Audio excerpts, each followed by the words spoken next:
प्रणाम मित्रों। तो चलिए आज हम लोग सदगति नामक कहानी को पढ़ेंगे।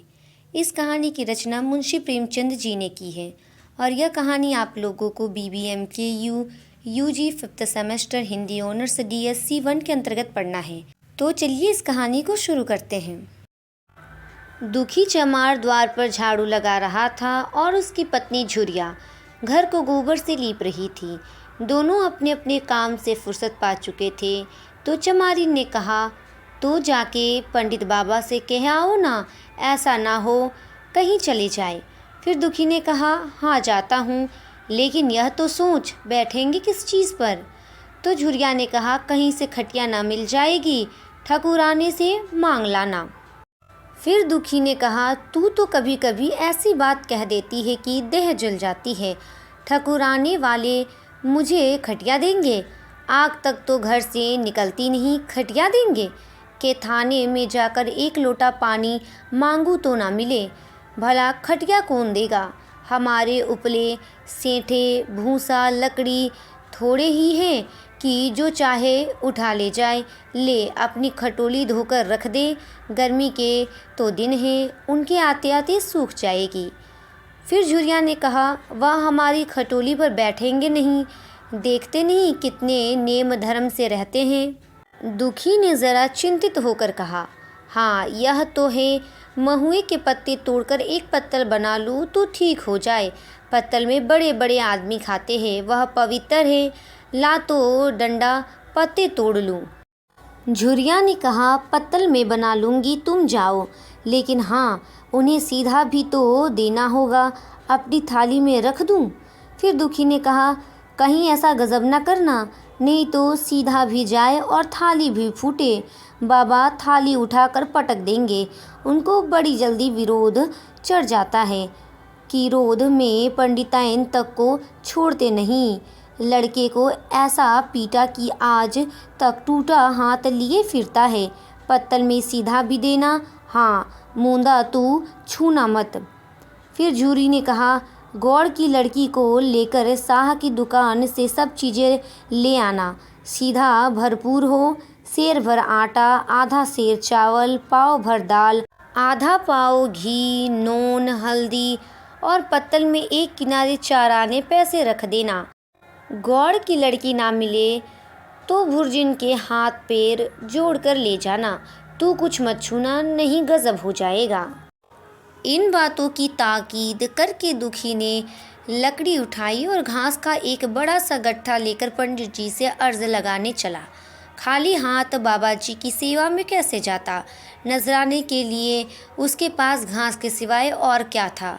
उसे खाली देखकर तो बाबा दूर ही से दुत्कारते। पंडित घासीराम ईश्वर के परम भक्त थे। नींद खुलते ही ईशोपासन में लग जाते। मुँह हाथ धोते 8 बजते, तब असली पूजा शुरू होती, जिसका पहला भाग भंग की तैयारी थी। उसके बाद आधा घंटे तक चंदन रगड़ते, फिर आईने के सामने एक तिनके से माथे पर तिलक लगाते। चंदन की 2 रेखाओं के बीच में लाल रोरी की बिंदी होती थी।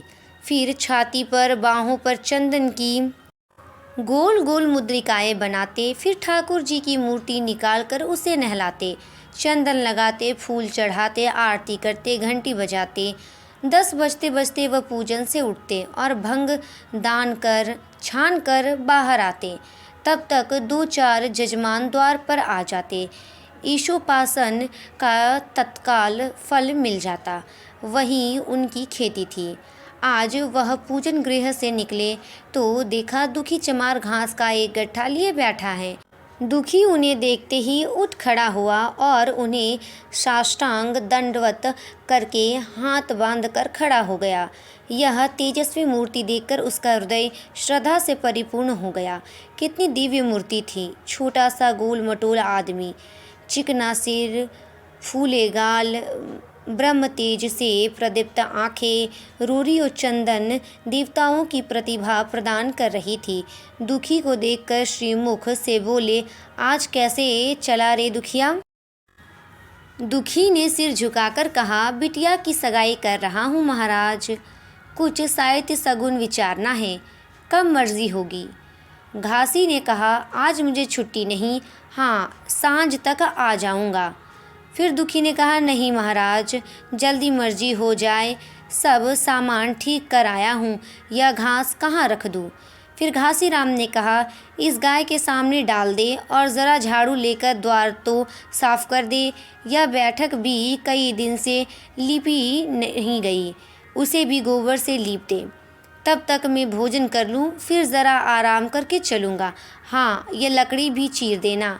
खलिहान में 4 खांची भूसा पड़ा है, उसे भी उठा लाना और भूसेली में रख देना। दुखी फौरन हुक्म की तामील करने लगा। द्वार पर झाड़ू लगाई, बैठक को गोबर से लीपा। तब 12 बज गए। पंडित जी भोजन करने चले गए। दुखी ने सुबह से कुछ नहीं खाया था, उसे भी जोर की भूख लगी, पर वहाँ खाने को क्या धरा था। घर यहाँ से मील भर था, वहाँ खाने चला जाए तो पंडित जी बिगड़ जाए। बेचारे ने भूख दबाई और लकड़ी फाड़ने लगा। लकड़ी की मोटी सी गांठ थी, जिस पर पहले कितने ही भक्तों ने अपना जोर आजमा लिया था। वह उसी दमखम के साथ लोहे से लोहा लेने के लिए तैयार थी। दुखी घास छीलकर बाजार ले जाता था, लकड़ी चीरने का उसे अभ्यास न था। घास उसके खुरपे के सामने सिर झुका देती थी। यहाँ कस कस कर कुल्हाड़ी का भरपूर हाथ लगाता, पर उस गांठ पर निशान तक न पड़ता था। कुल्हाड़ी उचट जाती, पसीने में तरता, हाँफता था, थक कर बैठ जाता था, फिर उठता था।